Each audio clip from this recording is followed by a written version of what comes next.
السلام عليكم ورحمة الله وبركاته.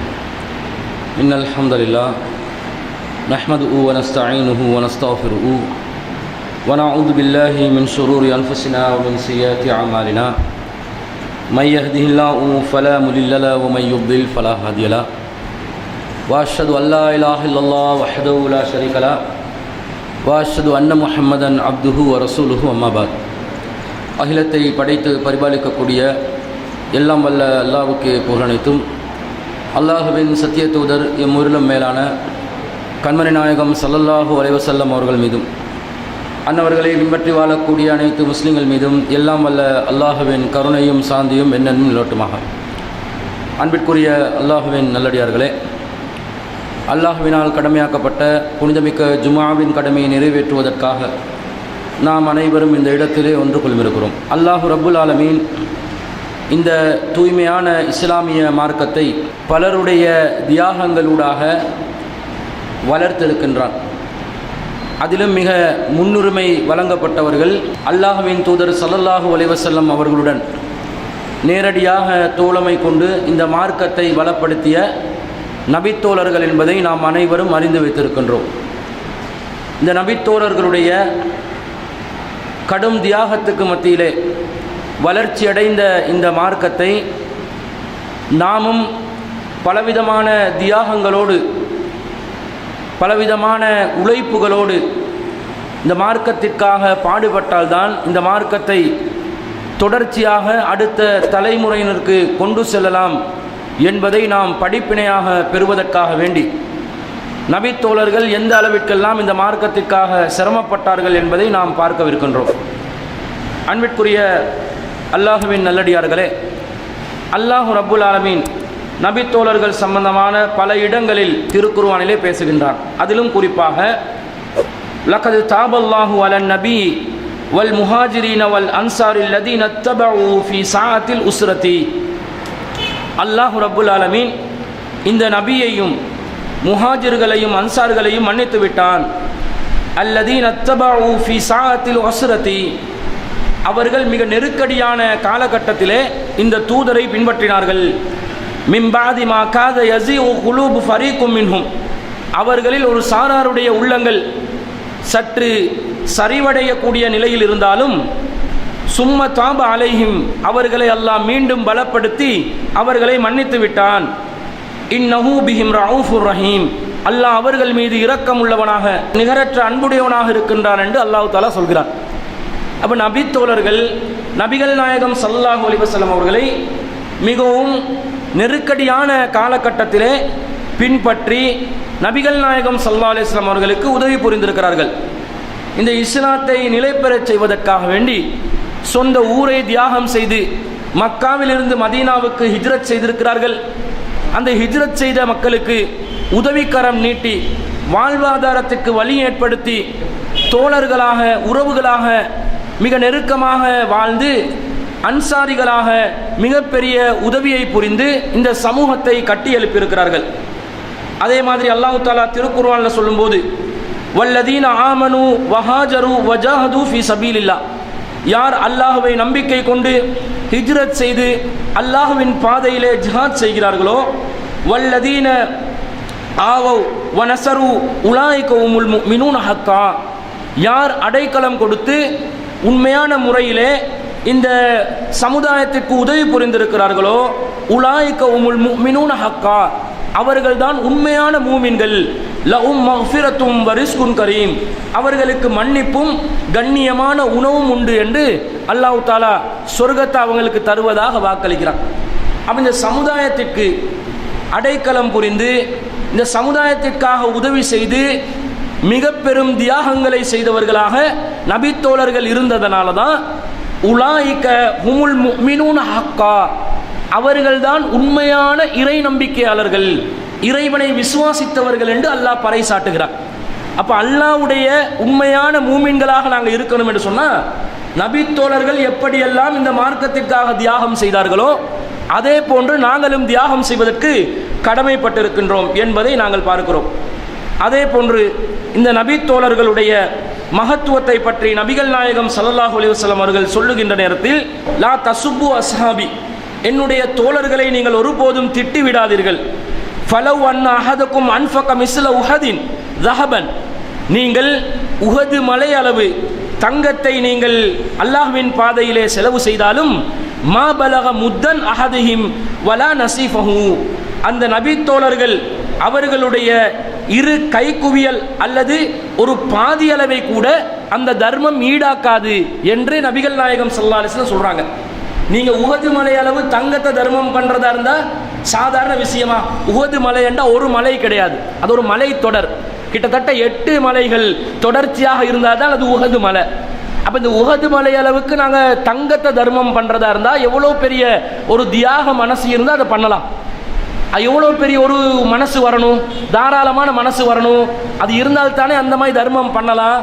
அப்படி நீங்கள் தர்மம் பண்ணினாலும் நபி தோழர்கள் 2 கையளவோ அல்லது பாதி கையளவோ அவர்கள் செய்த தர்மத்துக்கு அது ஈடாகாது என்று சொல்றாங்கன்னா, அவர்களுக்கு இஸ்லாம் வழங்கி இருக்கக்கூடிய முதன்மையான இடம் எந்த அளவுக்கு இருக்கிறது என்பதை நீங்கள் சிந்திக்க வேண்டும். அதே மாதிரி நபிகள் நாயகம் ஸல்லல்லாஹு அலைஹி வஸல்லம் அவர்கள் நேர்மையிலும் ஒழுக்கத்திலும் நட்பண்புகளிலும் இந்த நபி தோழர்கள் விட சிறந்த ஒரு சமுதாயம் இந்த சமுதாயத்திற்கு இல்லை என்றாங்க. கைரு உம்மத்தி கருணி, எனது உம்மத்தில் சிறந்தவர்கள் என்னுடைய தலைமுறையினர். சும்மல்லதீன யலூனஹும் சும்மல்லதீன யலூனஹும், பிறகு அடுத்து வருபவர்கள், பிறகு அதற்கு அடுத்து வருபவர்கள். அப்ப இந்த 3 தலைமுறையினர் தான் நேர்மையாக இருக்கிறதுல, உண்மை பேசக்கூடியதுல மிக ஒழுக்கமானவங்களாக, மிக நம்பகத்தன்மை உள்ளவர்களாக இருப்பாங்கன்னு நபிகள் நாயகம் ஸல்லல்லாஹு அலைஹி வஸல்லம் ஒட்டுமொத்த ஒரு சமூகத்துக்கே ஒரு கேரண்டி கொடுக்குறாங்க. அந்த அளவுக்கு நபி தோழர்கள் இந்த மார்க்கத்திலே மிக முக்கியமானவர்களாக இருந்திருக்கிறாங்க. அவர்களுடைய தியாகத்தை நாங்கள் பார்க்குறோம். இந்த நபி தோழர்கள் இந்த மார்க்கத்தில் இந்த ஈமானுக்காக எப்படியெல்லாம் உழைச்சிருக்கிறாங்க, ஈமானை உறுதிப்படுத்துறதுக்காக எப்படியெல்லாம் தியாகம் செய்திருக்கிறாங்கன்றதை நாங்கள் ஆய்வு செய்து பார்த்தால் மிகப்பெரிய ஆச்சரியமாக இருக்கிறது. என்னெல்லாம் சம்பவங்கள் வருதுன்னு பாருங்க. அல்லாஹ் தஆலா திருக்குர்ஆன்ல இன்ன ஸஃபா வல் மர்வத மின் ஷஆயிரில்லா என்று சொல்கிறார். ஸஃபாவும் மர்வாவும் அல்லாஹ்வுடைய அத்தாட்சிகள். ஃபமன் ஹஜ்ஜல் பைத்த அவ் இஅ்தமர ஃபலா ஜுனாஹ அலைஹி ஐயத்தவஃப பிஹிமா, யார் ஒருவர் ஹஜ் செய்கிறாரோ உம்ரா செய்கிறார்களோ அவருக்கு சஃபா மர்வாவை தவாப் செய்வது குற்றமில்லை என்று அல்லாஹ் சொல்கிறார். ஹஜ் உம்ரா செய்கிறவங்க சஃபா மர்வாக்கு மத்தியில் ஓடுவாங்க. ஒரு விதமான ஓட்டம் இருக்குது, தொங்கோட்டம். அது ஒரு தவாஃப் என்றான் அல்லாஹ். நாங்கள் சை என்று சொல்வோம். இந்த சை செய்வது குற்றமில்லை என்று அல்லாஹ் சொல்றான். அப்ப குற்றமில்லை என்று சொல்றான் என்றால் இது என்ன? அவ செய்யாம இருந்தா பரவாயில்லன்ற மாதிரி கருத்தா என்று நாங்கள் சிந்திக்கலாம். சஃபா மருவாக்கு மத்தியில் நீங்க ஓடுறது பரவாயில்லைன்னு அல்லாஹ் சொல்றான். அப்ப ஹஜ்ஜுக்கு உம்ராக்கு போறவங்க சஃபா மருவாக்கு மத்தியில் ஓடாம இருந்தா ஹஜ் உம்ரா ஏற்றுக்கொள்ளப்படுமா? ஏற்றுக்கொள்ளப்படாது. கண்டிப்பாக சஃபா மருவாக்கு மத்தியில் தொங்கோட்டம் ஓடணும், அப்பதான் உம்ரா ஏற்றுக்கொள்ளப்படும், அப்பதான் ஹஜ்ஜி ஏற்றுக்கொள்ளப்படும். அப்ப அல்லாஹ் இங்க ஃபலா ஜுனாஹ அலைஹிம் என்றான், குற்றம் இல்லைன்றான். ஏன் குற்றம் இல்லை என்று அல்லாஹ் சொன்னா என்பதை நாங்கள் ஆய்வு செய்து பார்க்கின்ற நேரத்தில் இதற்கு சபபு நுசூலாக ஒரு காரணமாக ஒரு செய்தி இறங்குகிறது. என்னென்று சொன்னா, நபிகள் நாயகம் ஸல்லல்லாஹு அலைஹி வஸல்லம் அவர்களுடைய காலத்திலே ஏகத்துவம் நிலை பெறுவதற்கு முன்பதாக மக்கத்து காஃபிர்கள் சஃபா மருவாக்கு மத்தியில் என்ன செஞ்சு வச்சிருந்தாங்கன்னு சொன்னா, லாத் என்ற சிலையை வச்சிருந்தாங்க. அவங்க அறியாமை காலத்தில் வழிபட்ட ஒரு பெண் சிலை லாத்தை வச்சிருந்தாங்க. வச்சு சஃபா மலை குன்றுக்கு மேலையும் மருவா மலை குன்றுக்கு மேலையும் அந்த சிலைகளை வச்சு கொண்டு தான் அவங்க என்ன செய்வாங்க? சை செய்வாங்க, தவாப் செய்வாங்க. இதை நபிகள் நாயகம் ஸல்லல்லாஹு அலைஹி வஸல்லம் அவர்கள் இஸ்லாத்தில் வெளிச்சத்தை கொண்டு வந்து ஏகத்துவத்தை நிலைநிறுத்தியதற்கு பிறகு நபி தோழர்கள் இதை எப்படி நாங்கள் சுத்தலாம்? நாங்கள் சுத்தினா அந்த பழைய லாத்துக்கு சுத்தின மாதிரி வருமா? லாத்துடைய அந்த சிலையை கௌரவிச்ச மாதிரி வருமா? லாத்தை நாங்கள் மதிப்பளிச்ச மாதிரி வருமா என்ற மாதிரி ஒரு குற்ற உணர்வோடு அவங்க இருந்தாங்க. அதை விரும்பல அவங்க. நாங்கள் என்னதுக்கு சிறுக்கு பண்ணணும்? சிறுக்குக்கு செல்வதை, நெருப்பில் விழுவதை விட வெறுத்த ஒரு சமுதாயம். அதுதான் ஈமானுடைய சுவை. அப்ப நபி தோழர்கள் என்ன யோசிக்கிறாங்கன்னு சொன்னா, நாங்கள் லாத்துக்கு கௌரவிக்கிற மாதிரி, லாத்துக்கு மதிப்பு கொடுக்கிற மாதிரி இந்த சஃபா மருவாக்கு மத்தியில் ஓடாம இருந்தா தான் நல்லோம், ஓடினா நாங்கள் குற்றம் பிடிக்கப்பட்டு விடுவோமா என்ற மாதிரி ஒரு உணர்வு அவர்களிடம் இருந்தது.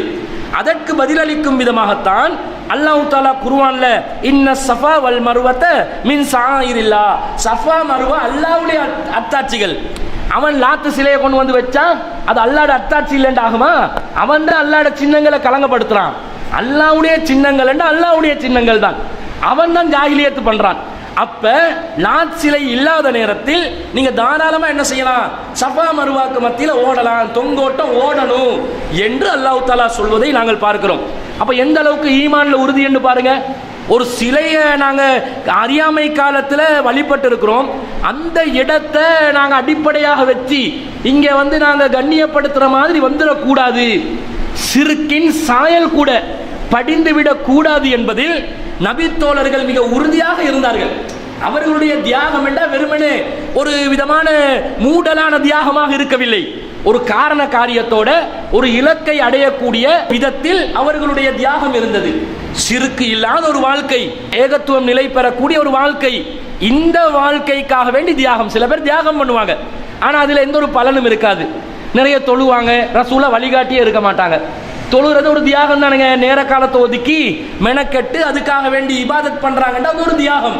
ஆனால் அல்லாஹ் ரசூல் வழிகாட்டாவிட்டால், அதற்கு பலன் கிடைக்காது என்று இருந்தால், அல்லாஹ் ரசூல் சொல்லாத ஒன்றை செய்தால் அது மார்க்கத்தில் வழிகேடாக போகும் என்று இருந்தால் அதற்காக தியாகம் செய்வதில் என்ன பலன் இருக்கிறது? அப்ப இந்த தியாகத்தை ஒரு பலனுடன் செய்ய வேண்டும் என்ற உணர்வோடு நபித்தோழர்கள் இருந்தார்கள் என்பதை நாங்கள் பார்க்கிறோம். அதே மாதிரி பாருங்க, அல்லாஹ் தஆலா குர்ஆன் வசனத்தை இறக்குறான். என்ன வசனத்தை இறக்குறான்? நபிகள் நாயகம் ஸல்லல்லாஹு அலைஹி வஸல்லம் அவர்கள் கிட்டத்தட்ட நுபுவத் ரசூலுல்லாஹ்க்கு தொழுகை கடமையாக்கப்பட்டதிலிருந்து 16 அல்லது 17 மாதங்கள் மஸ்ஜிதுல் அக்ஸாவை நோக்கி தொழுது கொண்டிருந்தார்கள். ரசூலுல்லாஹ்வுடைய இந்த உம்மத்துடைய ஆரம்ப கிப்லாவாக எது இருந்தது? பாலஸ்தீனத்தில் இருக்கக்கூடிய மஸ்ஜிதுல் அக்ஸா தான்.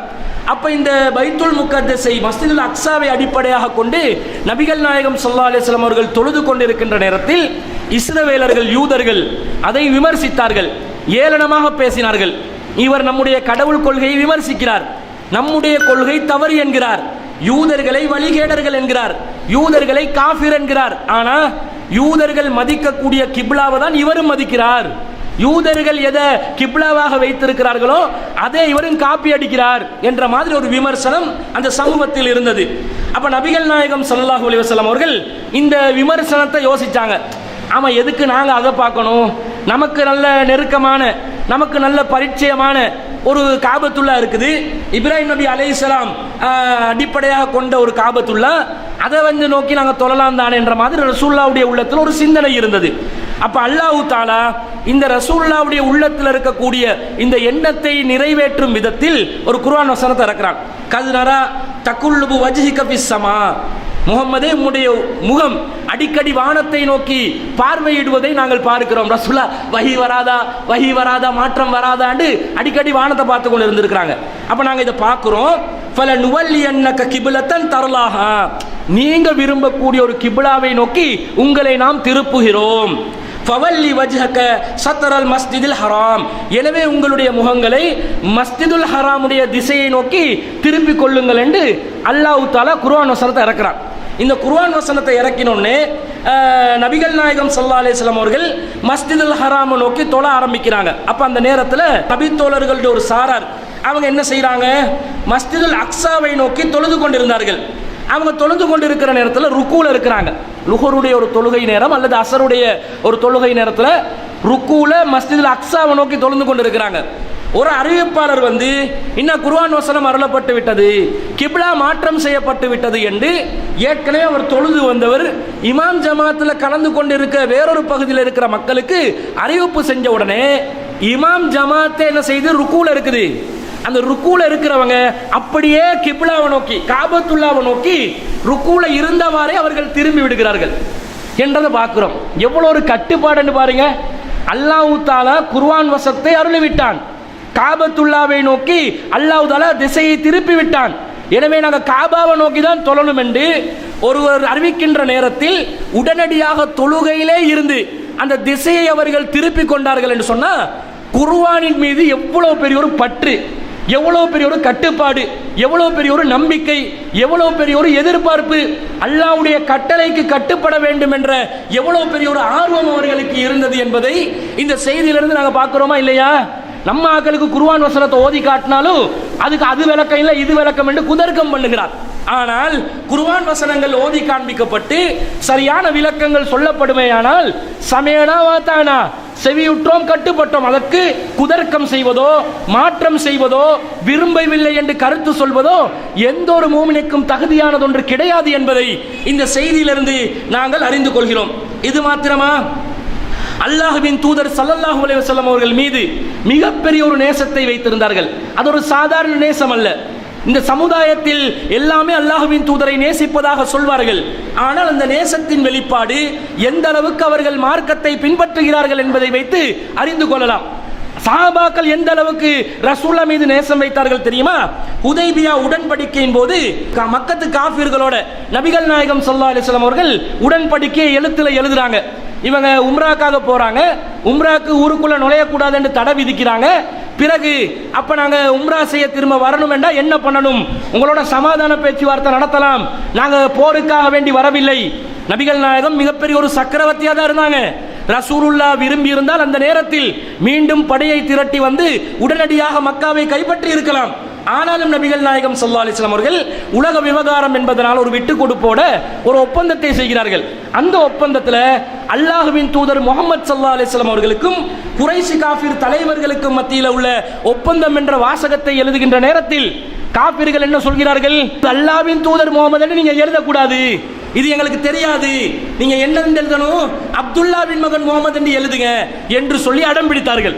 அந்த நேரத்தில் நபிகள் நாயகம் ஸல்லல்லாஹு அலைஹி வஸல்லம் அவர்கள் எழுத படிக்க தெரியாதவர்கள். அவர்களுக்கு ஓதுதல் திலாவத்து ஹிஃபுல்ல இருக்கும், ஆனா எழுத்து வாசிக்க முடியாது. ரசூல் ஸல்லல்லாஹு அலைஹி வஸல்லம் என்ன சொல்றாங்க?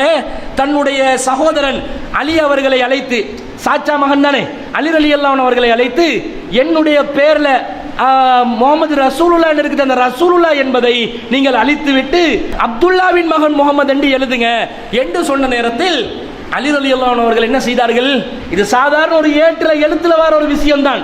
ஆனா ரசூலுல்லாஹ் மீது வைத்திருந்த மதிப்பை பாருங்க, அந்த கௌரவத்தை பாருங்க எந்த அளவுக்கு என்று சொன்னால், அல்லாஹ்வின் தூதர் என்ற வார்த்தையை அழிப்பதற்கு என்னால் முடியாது, அது என்னுடைய மனசு இடம் கொடுக்கல, நான் எப்படி அதை எழுத்தில் இருப்பதை கூட அழிப்பேன் என்று சொல்லி உள்ளத்தில் அப்படி நிறுத்தி வைக்கிறாங்க. அல்லாஹ்வின் தூதர் என்றால் என்னுடைய வழிகாட்டி, என்னுடைய தலைவர், மறுமைக்காக எனக்கு வழிகாட்டுபவர், அவருடைய பேரை நான் எப்படி அழிக்கலாம் என்று சொல்லி தயங்குறாங்க, நடுங்குறாங்க, முடியலன்றாங்க. அல்லாஹ்வின் தூதர் ஸல்லல்லாஹு அலைஹி வஸல்லம் இது ஒப்பந்தம் அப்பா, இதெல்லாம் இவ்வளவு சீரியஸா யோசிக்க வேண்டியதில்லை, நான் அதை அழிச்சதுனால நான் அல்லாஹ்வின் தூதர் இல்லைன்னு ஆகிருவேனா? ஆக மாட்டேன். அதனால நீங்க எங்க இருக்குது முஹம்மது ரசூலுல்லாஹ்ன்றது எங்க இருக்குதுன்னு எனக்கு காட்டுங்க என்று கேட்டுட்டு நபிகள் நாயகம் ஸல்லல்லாஹு அலைஹி வஸல்லம் அவர்கள் அதை தன்னுடைய திருக்கரத்தாலேயே அளித்தார்கள் என்ற செய்தியை நாங்கள் பார்க்கிறோம். எந்த அளவுக்கு பாசம் அல்லாஹ்வின் தூதர் ஸல்லல்லாஹு அலைஹி வஸல்லம் அவர்கள் மீது, எந்த அளவுக்கு நேசம்! இது உண்மையான பாசம், உண்மையான நேசம். வெறுமனே வாய் சவடாலோ அல்லது ஜால்ரா தட்டுவதோ முகஸ்துதி பாடுவதோ கிடையாது. அல்லாஹ்வின் தூதருடைய பேரை உள்ளத்தால் அழிக்க விரும்பாத நபித்தோழர்கள் செயற்பாடுகளிலும் அப்படித்தான் இருந்தார்கள். அல்லாஹ்வின் தூதர் ஒரு கட்டளையிட்டால் அந்த கட்டளைக்கு ஒருபோதும் மாறு செய்யவில்லை. உடனடியாக அந்த கட்டளையை அமுல்படுத்தக்கூடிய விதத்தில் உள்ளத்திலே உறுதிமிக்கவர்களாக நபித்தோழர்கள் இருந்திருக்கிறார்கள். ஒரு கட்டளையிட்டா போதும் ரசூலுல்லாஹ் முன்னாடி வந்து நின்றுவாங்க. அந்த சொல்லுவாங்களே எல்லண்டா எண்ணெயா உறிஞ்சிடுவாங்கன்னு, இதை நபித்தோழர்களுடைய வாழ்க்கையில் நாங்கள் பார்க்கிறோம். ஆனா இந்த காலத்துல நம்ம சமூகத்துல முஹம்மது ஸல்லல்லாஹு அலைஹி வஸல்லம் என்று சொன்னா, பாங்கு சொன்னா என்ன செய்வாங்க? அப்படியே விரலை எடுத்து எச்ச தொட்டு கண்ணுக்கு அப்படி இழுத்து கொண்டு போய் மூக்குல இழுத்து வாயில தொட்டு என்ன ஒரு ரப்பர் பண்ணுவாங்க தெரியுமா, இரேஸ் பண்ணுவாங்க. இப்படி இவங்க என்ன செய்யறாங்க? எச்சால குளிப்பாங்க. ரசூலோட பேரை சொன்னா அவ்வளவு மதிப்பான். அல்லாஹ்வின் தூதர் ஸல்லல்லாஹு அலைஹி வஸல்லம் அவர்கள் நெஞ்சில தான் தக்பீர் கட்டி இருக்கிறாங்க, தொழுகையில கட்டுங்கன்னு கேட்டா முடியாது, இமாம்கள் அப்படி சொல்லவில்லை, இமாம்கள் அப்படி காட்டவில்லை. இமாம் ஷாஃபிஈ ரஹ்மத்துல்லாஹி அலைஹி அவர்கள் அப்படி சொன்னார்களா என்று கேட்பார்கள். விரலை அசைக்க வேண்டும் என்று நபிகள் நாயகம் ஸல்லல்லாஹு அலைஹி வஸல்லம் அவர்கள் வழிகாட்டி இருக்கிறார்களே, அத்தஹியாத்திலே செய்ய வேண்டும் என்று வழிகாட்டி இருக்கிறார்கள் என்று கேட்டா அதெல்லாம் முடியாது, அது தௌக்காரண்ட வேலை. தௌக்காரண்ட வேலையா? யாருடைய கிரந்தம்? இமாம் அஹ்மத் இப்னு ஹம்பல் ரஹ்மத்துல்லாஹி அலைஹி அவர்களுடைய கிரந்தம். அதுல தான் ஹதீஸ் பதிவாக இருக்கிறது. இமாம் நஸாயியுடைய ஹதீஸ் கிரந்தத்தில் ஹதீஸ் பதிவாக இருக்கிறது. இமாம் பைஹகி ரஹ்மத்துல்லாஹி அலைஹி அவர்களுடைய ஹதீஸ் கிரந்தத்தில் ஹதீஸ் பதிவாக இருக்கிறது. ஆதாரபூர்வமான ஹதீஸ். குர்ஆன் கருத்துக்கு எந்த மோதலும் இல்லையா? ஏற்று செயல்படுத்துவது ஒவ்வொரு மூமினுடைய கடமையாக இருக்கிறது. அல்லாஹ்வை நேசித்தால், அல்லாஹ்வுடைய தூதரை நேசித்தால் பின்பற்ற வேண்டும்.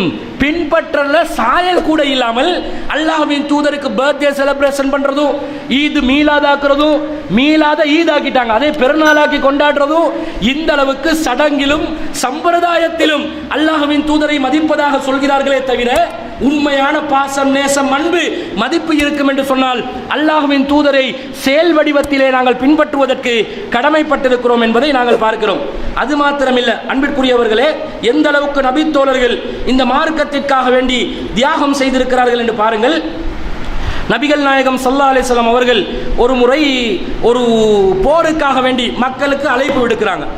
எல்லாம் போர் செய்யணும் வாங்க. இந்த காலத்தில் பயானுக்கு வாங்க, இஜ்திமா நடக்குது வாங்கண்டா ரொம்ப கஷ்டப்பட்டு இழுத்து பிடிச்சி எடுத்து வைக்கணும். அந்த காலத்தில் உயிரே தியாகம் செய்கிற போரண்டு வந்தாலும் அல்லாஹ்வின் தூதர் ஸல்லல்லாஹு அலைஹி வஸல்லம் அவர்கள் பள்ளிவாசல்ல ஒரு அறிவிப்பு தான் செய்வாங்க. அப்படி சாரையா வந்து சஹாபாக்கள் குமிந்து விடுவார்கள், போருக்காக ஆயத்தமாகுவார்கள், தயாரிப்புகளை செய்வார்கள். எக்ஸ்கியூஸ் கேட்கறதுக்கு என்றால் அதுக்கு நியாயமான காரணத்தோடு இருந்தால் மட்டும்தான் முன் வருவாங்க.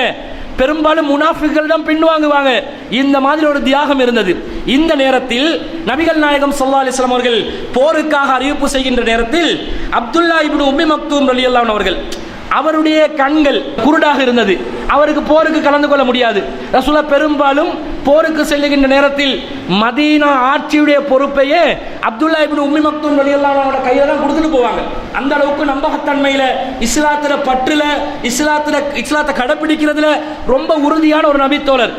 அந்த நபித்தோழர் என்ன சொல்கிறார், எனக்கு இந்த போர்ல பங்கு பெற முடியாம இருக்குது அப்படி என்று சொல்லி அவர் சொல்லிக்கொண்டு மனவேதனைப்பட்டு கொண்டு இருக்கிறார்.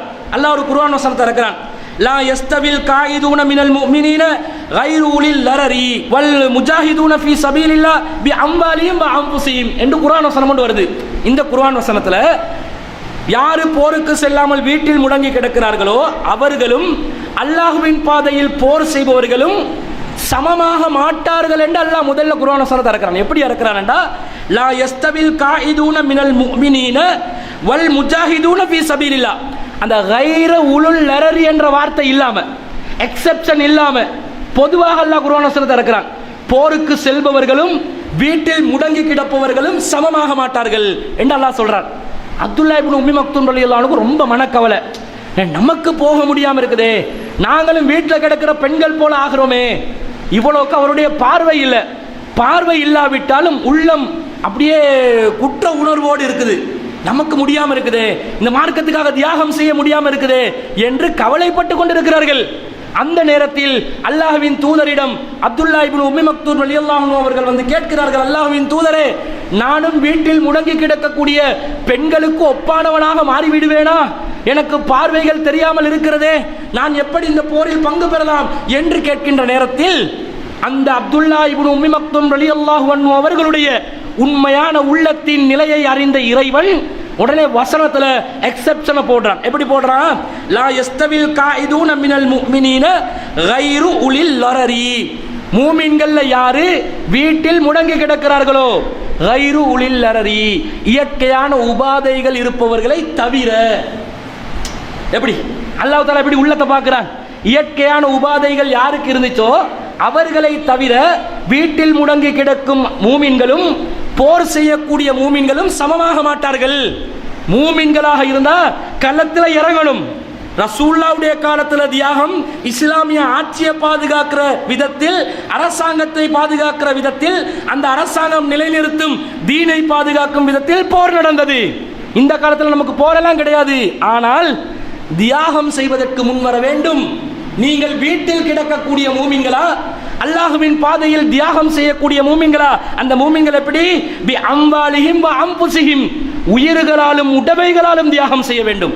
உயிர்களாலும் உடைமைகளாலும் தியாகம் செய்யக்கூடிய மூமின்களாக நீங்கள் இருக்க வேண்டுமே தவிர, கலிமாவை சொல்லிட்டோம், லா இலாஹா இல்லல்லாஹ் முஹம்மது ரசூலுல்லாஹ் சொல்லிட்டோம், ஆமன்து பில்லாஹி வ மலாயிகத்தி வ குதுபிஹி சொல்லிட்டோம், எனவே நாங்கள் மூமின்கள் ஆகிவிட்டோம் என்று வீட்டில் கிடக்கக்கூடிய மூமின்களாக நீங்கள் இருந்தால் இரண்டும் அந்தஸ்தில் சமமாக மாட்டார்கள் என்று அல்லாஹ் சொல்லிவிட்டான். ஒரு கண் தெரியாத அப்துல்லா இப்னு உம்மி மக்தூம் ரலியல்லாஹு அன்ஹு அவங்களுக்கு இவ்வளவு உள்ள உறுத்துது, நமக்கு உறுத்தி இருக்குதா? எப்பயாவது எல்லாம் மார்க்கத்துக்காக பாடுபடும், நாமளும் நம்மளோட வேலையும் பாடுனா ஏதாவது வருவோமா போவோமா ஜும்மாக்கு வந்தோமா கடந்து சென்றோமா என்று நம்முடைய வாழ்க்கையை கழித்துக் கொண்டிருக்கிறோம். இந்த மார்க்கத்துக்காக நாம் செய்யக்கூடிய தியாகம் தான் என்ன? இந்த மார்க்கத்துக்கு நாம் செய்யக்கூடிய உழைப்பு தான் என்ன? இந்த மார்க்கத்துக்கு நாங்கள் செய்யக்கூடிய அர்ப்பணிப்பு என்ன? நபி தோழர்களுடைய வாழ்க்கையுடன் ஒப்பிட்டு பார்க்கின்ற நேரத்தில் அவர்களுடைய கால் தூசுக்கும் பெருமதி இல்லாத ஒரு சமூகமாக நாங்கள் மாறிக்கொண்டிருக்கிறோம். எனவே அன்பிற்குரியவர்களே, மார்க்கத்தின் மீது நீங்கள் பற்றுள்ளவர்களாக இருந்தால், உண்மையான இறை விசுவாசிகளாக இருந்தால், இந்த தீனை நேசிக்கக்கூடியவர்களாக இருந்தால், அல்லாஹ்வின் தூதர் மீது நீங்கள் நேசம் வைத்திருந்தால், இந்த இஸ்லாத்தின் மீது நீங்கள் உண்மையான நேசம் வைத்திருந்தால், இந்த மார்க்கத்துக்காக பாடுபடக்கூடிய மக்களாக நீங்களும் நானும் மாற வேண்டும். அப்போது அந்த நபித்தோழர்களுடைய அளவுக்கு அந்தஸ்தை அடையாவிட்டாலும் ஓரளவுக்கு அவர்களை நெருங்கக்கூடிய நிலையில மறுமையிலே அல்லாஹ்வை சந்திக்கலாம் என்பதை கூறிக்கொண்டு விடை பெறுகிறேன். வாஹிரு தஅவானா அல்ஹம்துலில்லாஹி ரப்பில் ஆலமீன்.